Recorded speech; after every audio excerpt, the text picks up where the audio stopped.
안녕하세요. 오늘 여러분이 보내주신 자료들, 이걸 바탕으로 아이들의 집중력이라는 주제 속으로 한번 깊이 들어가 볼까 합니다. 네, 반갑습니다. 이게 보니까 집중력이 뭔지 그 정의부터 시작해서요. 또 어떤 환경에서 잘 자라는지, 그리고 뇌를 직접 훈련하는 방법들이 있잖아요. 네네. 운동, 예술, 놀이, 그리고 심지어 코딩까지 자료들이 아주 다양하네요. 맞아요. 정말 흥미로운 내용들이 많더라고요. 그래서 이번 시간에 저희 목표는요. 이 자료들 속에서 진짜 핵심적인 거, 반짝이는 통찰들을 쏙쏙 뽑아내는 겁니다. 네, 그래서 아이 집중력 때문에 고민하시는 당신에게 좀 명확하고 또 실용적인 그림을 그려드리고 싶어요. 좋습니다. 혹시 아이한테 야, 제발 집중 좀 해. 이런 말 잘 안 먹혀서 속상했던 적 있으시죠? 아마 많으실 거예요. 아유, 그럼요. 부모님들 마음 다 비슷하죠. 오늘 내용들이 어쩌면 그 이유 그리고 해결의 실마리를 좀 던져줄 수도 있을 것 같습니다. 네, 기대가 됩니다. 자, 그럼 본격적으로 한번 파헤쳐 볼까요? 네. 먼저 그 집중력 자체에 대해서요. 우리가 좀 생각을 바꿔야 할 것 같아요. 어떤 점일까요? 보통은 그냥 꾹 참는 힘 이렇게 생각하기 쉬운데 자료 보니까 그게 아니더라고요. 아, 네, 그렇죠. 뇌의 뭐랄까 사령탑, 그 전전두엽이 발휘하는 아주 고차원적인 억제 기술이라고 표현해요. 억제 기술이요. 네, 그러니까 불필요한 자극들이 있잖아요. 이걸 능동적으로 차단하고 걸러내는 능력이라는 거죠. 아, 그냥 버티는 게 아니라 필터처럼 걸러내는 거군요. 맞아요. 이게 첫 번째 하는 지점인 것 같습니다. 네, 아주 중요한 포인트네요. 그저 버티는 게 아니라는 거. 적극적으로 방해물을 처리하는 능력이죠. 네네. 그리고 이 능력이요, 단순히 뭐 공부 잘하고 못하고 이 문제에만 그치는 게 아니에요. 아, 그런가요? 네, 아이의 그 자존감, 또 친구 관계 같은 사회성 발달하고도 아주 깊게 연결되어 있다는 걸 자료일에서 강조하고 있어요. 사회성이랑도요?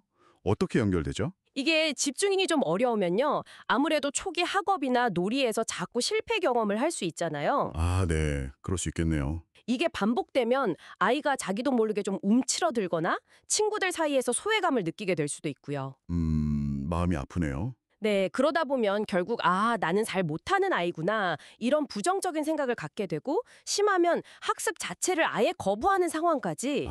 이게 연쇄 반응처럼 이어질 수 있다는 거군요. 맞습니다. 좀 무서운 얘기일 수도 있지만 그럴 가능성을 경고하고 있는 거죠. 듣고 보니 정말 집중력 문제가 단순히 산만한 걸 넘어서는 굉장히 중요한 문제네요. 네, 그렇습니다. 그럼 본격적으로 집중력을 키려면 훈련 전에 뭘 먼저 해야 할까요? 자료들은 집중력 생태계 구축을 이야기하던데요. 네, 맞아요. 자료 3에서 그 부분을 다루죠. 아이가 집중력을 잘 발휘할 수 있는 뭐랄까 토양을 잘 다져주는 과정이라고 보시면 쉬울 것 같아요. 토양이요? 비유가 좋은데요. 구체적으로 어떤 모습일까요? 자료 3을 보면 크게 4가지 기둥으로 설명하는데요. 첫째는 역시 정서적 안정감입니다. 아, 정서적 안정감 제일 중요할 것 같아요. 네. 뇌는 기본적으로 생존이 최우선이에요. 그래서 주변 환경이 불안하거나 부모님한테 자주 야단맞고 그러면 뇌가 계속 경계 태세 모드가 되는 거죠. 아, 위협감지 모드 같은 거군요. 그렇죠. 이런 상태에서는 당연히 학습에 에너지를 쏟기 어렵습니다. 하긴 긴장하고 있는데 공부가 될 리가 없죠. 반대로 부모님이 따뜻하게 이해해주고 격려해주고 또 이렇게 눈 마주치면서 긍정적으로 상호작용하는 거. 이게 아이 뇌에 경계 모드 스위치를 내리고 학습 모드로 전환시키는 역할을 합니다. 신경학적 스위치 역할이라. 재밌는 표현이네요. 안전기지가 되어주는 게 핵심이군요. 맞습니다. 그게 첫 번째고요. 둘째는 물리적 환경이에요. 물리적 환경이라면 주변 정리 같은 거 말씀이시죠? 네, 아이들 전전두엽은 아직 발달 중이라서요. 어른처럼 스스로 주변 방해 요소를 막 차단하기가 어려워요. 아, 그렇죠. 어른도 어려운데요, 뭘. 맞아요. 그래서 외부에서 도와줘야 합니다. 예를 들면 공부하는 공간 주변 좀 시각적으로 단순하게 정리해주고 TV는 당연히 끄고요. 네.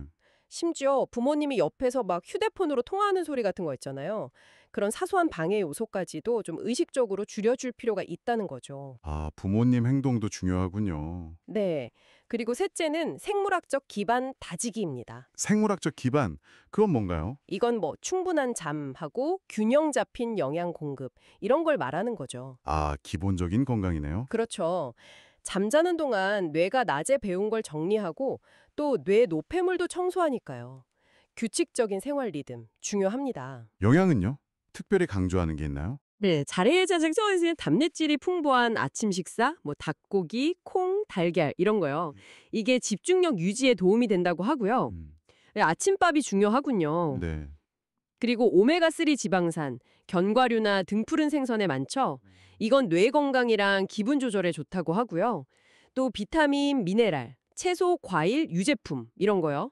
이게 전반적인 뇌 기능하고 관련해서 특히 ADHD 경향 있는 아이들 증상 완화에 도움이 될 수도 있다. 뭐 이런 가능성도 언급하고 있습니다. 네, 잘 챙겨 먹이는 게 중요하겠네요. 마지막 넷째가 조금 재밌는 개념인데요.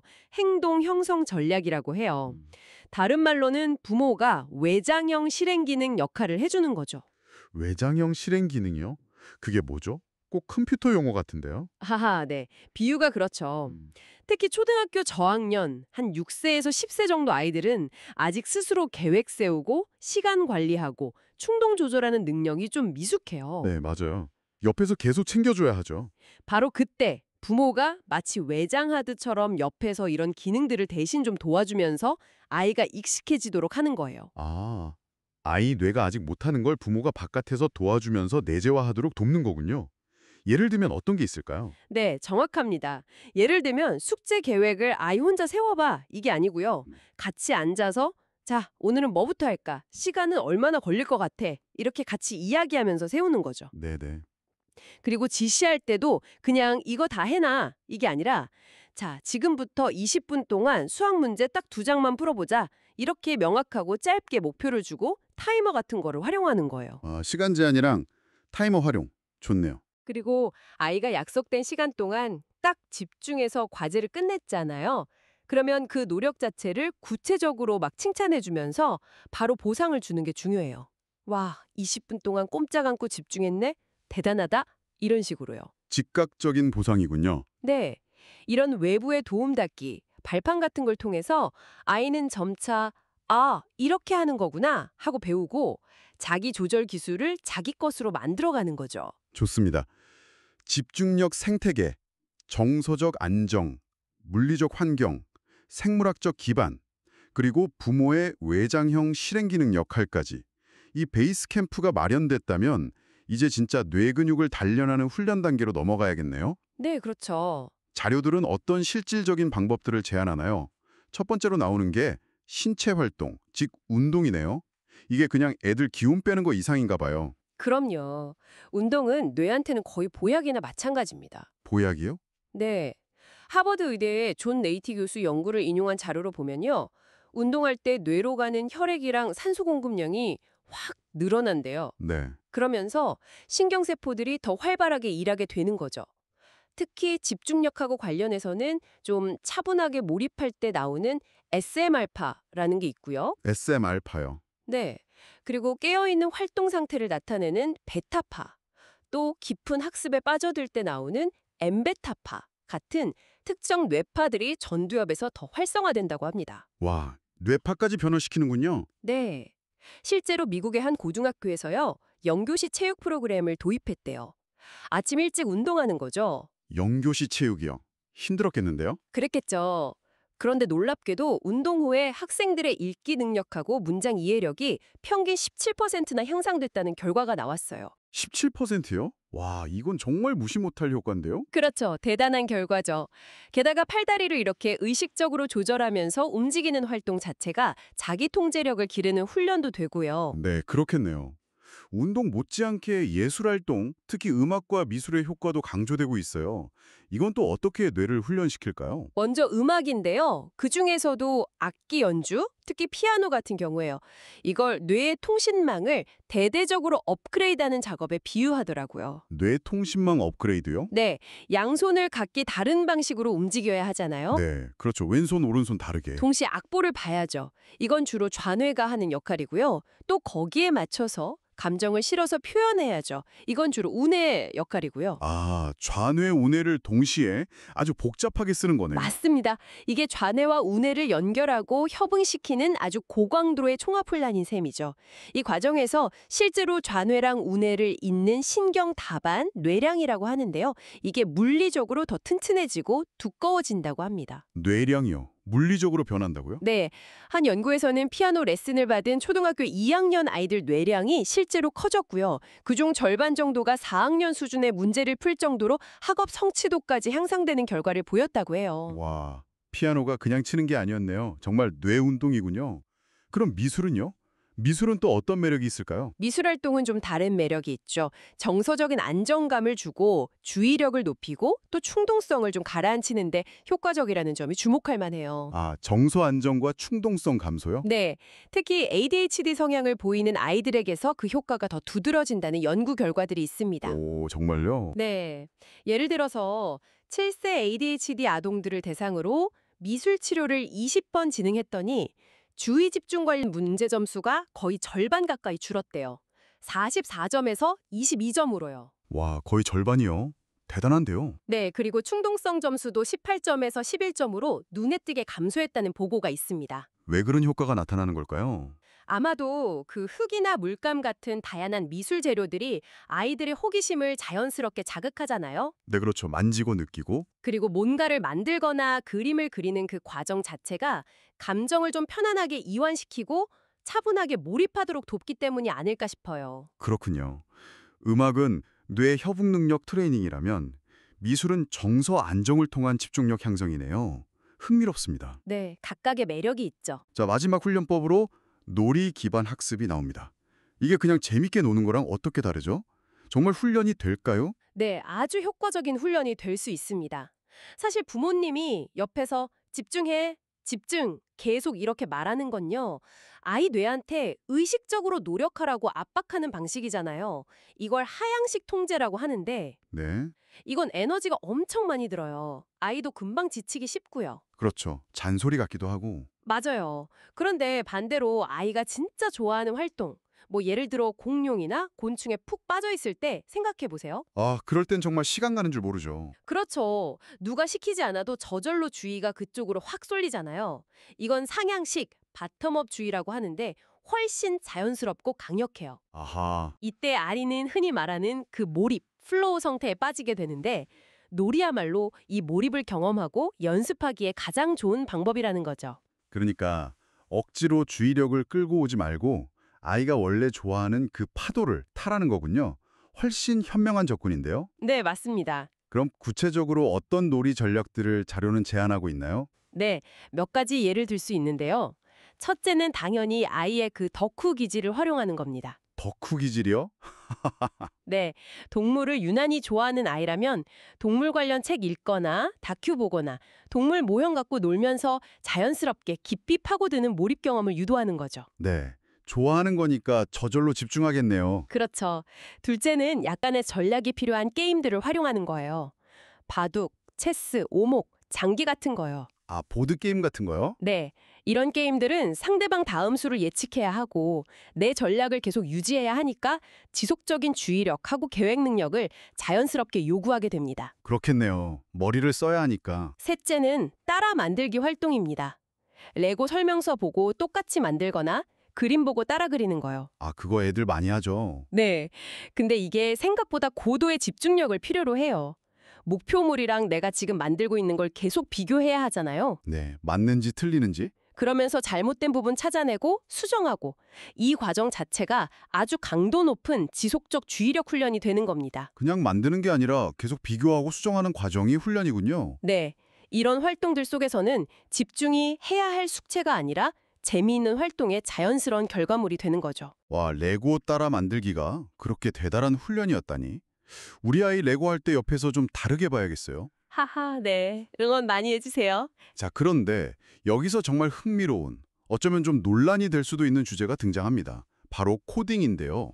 코딩이요? 네. 코딩도 결국 화면을 보는 활동인데 앞서 스크린 타임이 집중력에 안 좋다는 이야기랑 좀 부딪히는 거 아닌가 싶어요. 네, 많은 부모님들이 그 점을 걱정하시죠. 스크린 타임 자체에 대해서요. 맞아요. 그래서 자료에서는 이런 좋은 스크린 타임과 나쁜 스크린 타임, 이걸 어떻게 구분하라고 조언하나요? 아주 중요한 질문이신데요. 핵심은 스크린 앞에서 무엇을 하느냐 이거예요.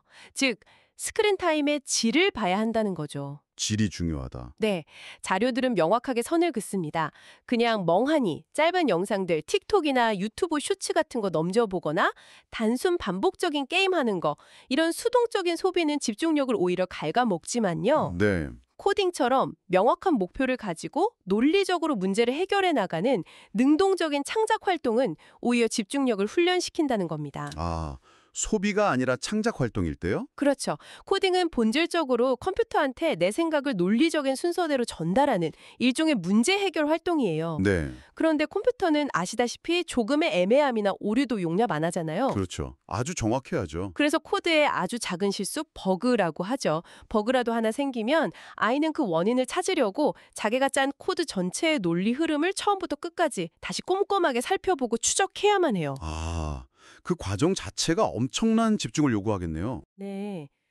그 과정 자체가 아이를 극도의 집중 상태로 몰아넣는 환경을 제공한다는 거죠.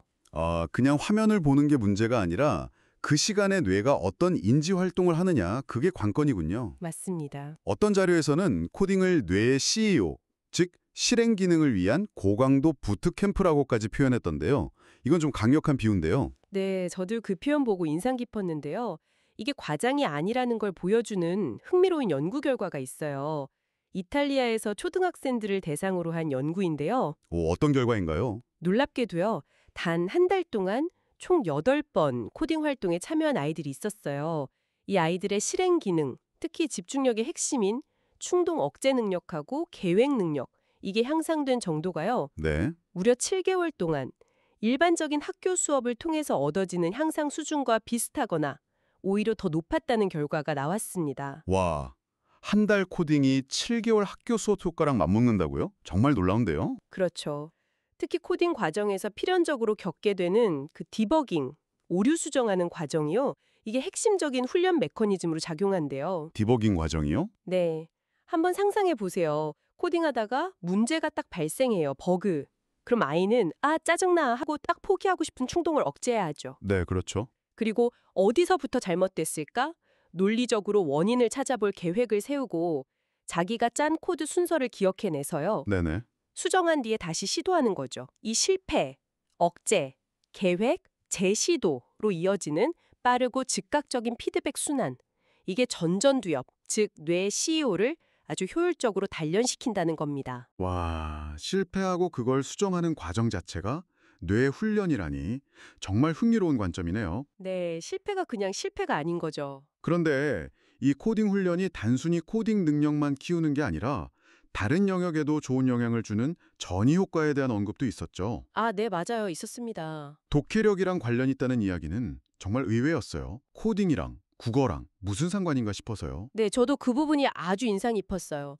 아니, 코딩이랑 독해가 싶을 수 있는데 가만히 생각해 보면요. 두 활동 모두 순차적 사고라는 동일한 인지 근육을 사용해요. 순차적 사고, 순서대로 생각하는 힘 말씀이시죠? 네, 코딩할 때 명령어들의 실행 순서를 논리적으로 책착 배열하는 능력이나 글을 읽을 때 사건이 벌어진 순서를 파악하고 원인, 결과를 이해하는 능력이나 결국 같은 종류의 순서대로 생각하는 힘을 요구한다는 거죠. 아, 그러고 보니 그러네요. 네, 이 근육이 튼튼해지면 자연스럽게 수학 문제 풀거나 글을 논리적으로 쓰거나 추론하는 능력 같은 광범위한 학업 능력의 기초가 다져진다는 설명입니다. 와, 그럼 코딩이 단순히 기술 교육이 아니라 전반적인 학습 능력의 기반을 다지는 훈련이 될 수도 있다는 거네요. 그렇죠. 그래서 코딩은 스크린 앞에서 어떤 인지 활동을 하느냐가 정말 중요하다는 걸 보여주는 아주 좋은 예시라고 할 수 있습니다. 네, 흥미롭게도 자료에서는 굳이 비싼 학원 보낼 필요 없이 집에서 스크래치나 엔트리 같은 무료 도구로 아이 스스로 해보게 하는 걸 더 권장한다고요. 네, 맞아요. 그 자기주도적인 문제 해결 경험, 시행착오를 겪어보는 경험 자체가 중요하다고 보는 거죠. 알겠습니다. 자, 그럼 지금까지 살펴본 내용들, 집중력의 정의부터 환경 조성, 그리고 운동, 예술, 놀이, 코딩 같은 다양한 훈련법까지 이걸 다 종합해 볼 때 아이 집중력 향상을 위해 우리가 가장 중요하게 기억해야 할 핵심 메시지는 뭘까요? 네, 여러 자료들의 내용을 종합적으로 제시하는 자료 2는 역시 통합적인 접근의 중요성을 강조합니다. 통합적 접근이요? 네, 마치 집을 짓는 것처럼요. 가장 먼저 아이가 정서적으로 안정감을 느끼고 또 집중하기 좋은 물리적 환경 속에서 건강한 신체 리듬을 유지하는 거. 이 탄탄한 기반, 즉 집중력 생태계를 잘 다져야 한다는 겁니다. 이게 기초 공사죠. 네, 기반이 중요하죠. 그리고 그 위에 능동적인 훈련, 그러니까 운동, 예술, 놀이, 코딩 같은 기둥들을 세워야 비로소 시너지가 나면서 튼튼한 집중력의 집이 지어진다는 거예요. 아, 기반 없이 훈련만 하는 건 효과가 덜하겠군요. 그렇죠. 이 기반이 부실하면 아무리 좋은 훈련법을 막 갖다 부어도 효과를 보기 어렵다는 점을 꼭 기억해야 합니다. 네. 코딩에 대해서는 또 강조하는 부분이 있었죠. 네, 특히 코딩은 단순히 미래 유망 직업 준비한다 이런 시각을 좀 넘어서요. 아이의 그 실행 기능을 단련시키는 강력한 인지 훈련 도구로서의 가치를 다시 한번 봐야 한다고 말하고요. 네. 그리고 앞서 얘기 나눈 것처럼 수동적인 스크린 타임, 그냥 멍하니 영상 보는 거란 엄격하게 구별해서 능동적 창작 활동으로 현명하게 활용할 필요가 있다. 이렇게 조언합니다. 네, 명확하게 구분하는 게 중요하겠네요. 자, 그럼 이 자료들이 부모님들께 마지막으로 건네는 조언, 최종 권고는 무엇인가요? 결국 집중력은 단거리 경주가 아니라는 거, 마라톤과 같다는 점을 강조해요. 마라톤이요? 네. 단기적인 처방으로 막 효과 보려고 하기보다는 장기적인 습관 형성, 이걸 목표로 삼아야 한다는 거죠. 꾸준함이 중요하군요. 네. 그리고 이 긴 여정에서 가장 중요하고 효과적인 출발점은 뭐냐? 바로 아이의 고유한 특성 그리고 흥미를 존중하고 활용하는 것이라고 말합니다. 아이의 흥미요? 네. 아이가 공룡 좋아하면 공룡 탐구로 시작하고 음악 좋아하면 악기로, 몸 움직이는 걸 좋아하면 스포츠로, 만드는 걸 즐기면 블럭이나 코딩으로 이렇게 아이가 좋아하는 걸로 시작하는 거죠. 아이 맞춤형 접근이네요. 그렇죠. 핵심 원칙은 조금씩 하지만 꾸준히 그리고 아이가 작은 성공의 경험을 계속 맛보도록 돕는 거예요. 나도 하니까 되네? 이런 느낌이요. 작은 성공의 반복. 네. 이것이야말로 아이의 자기조절 능력하고 해낼 수 있다는 믿음, 효능감을 키우는 가장 확실한 길이라고 자료는 이야기합니다. 네. 결국 집중력이라는 게 타고나는 재능이라기보다는 올바른 환경과 꾸준한 노력으로 얼마든지 길러낼 수 있는 기술이자 습관이라는 그런 희망적인 메시지를 우리에게 던져주고 있는 거죠. 네. 기술이자 습관이라는 말 참 와닿네요. 오늘 여러분이 보내주신 소중한 자료들 덕분에 정말 집중력에 대해 깊이 있게 탐구해 본 시간이었습니다. 집중력의 진짜 의미부터 환경, 그리고 구체적인 훈련법까지 정말 알찼네요. 네, 저도 정리하면서 많이 배웠습니다. 이 정보들이 당신의 여정에 실질적인 등불이 되기를 바랍니다. 오늘 나눈 이야기들을 바탕으로 해서요. 마지막으로 한 가지 좀 더 생각해 볼 만한 질문을 던져드리고 싶어요. 오, 어떤 질문인가요? 우리가 코딩 같은 활동이 논리적인 순차적 사고나 문제 해결 능력을 효과적으로 훈련시킨다는 걸 확인했잖아요. 네, 그렇죠. 디버깅 과정의 힘도 봤고요. 그런데 만약에요, 이런 논리 중심의 활동에 의도적으로 스토리텔링이나 세계관 만들기 같은 창의적인 요소를 결합하면 어떨까 하는 거예요. 논리 활동의 창의성을요? 예를 들면요? 네. 예를 들어서 아이가 직접 코딩으로 자신만의 이야기를 만들게 하거나 게임 시나리오를 짜도록 유도하는 거죠. 아, 코딩으로 이야기를 만든다. 네. 이렇게 했을 때 코딩이 단련시키는 그 논리적 사고력하고 스토리텔링이 요구하는 창의적이고 서사적인 사고력 사이에 더 강력한 연결고리가 만들어지지 않을까. 오, 그래서 결과적으로 아이의 몰입이나 집중력 향상에 우리가 예상치 못한 어떤 시너지를 낼 수도 있지 않을까 하는 거죠. 좀 더 탐구해볼 만한 흥미로운 가설인 것 같아요. 와, 논리 훈련의 창의성을 의도적으로 결합한다니 정말 흥미로운 질문인데요. 어쩌면 앞으로 아이들 코딩 교육이 나아갈 방향에 대한 중요한 힌트가 될 수도 있겠네요. 그럴 수도 있겠죠? 네, 오늘 여러분의 자료를 바탕으로 한 저희의 깊은 이야기는 여기까지입니다. 부디 오늘 나눈 이야기들이 당신과 또 당신 아이의 성장에 의미 있는 영감을 주었기를 바랍니다.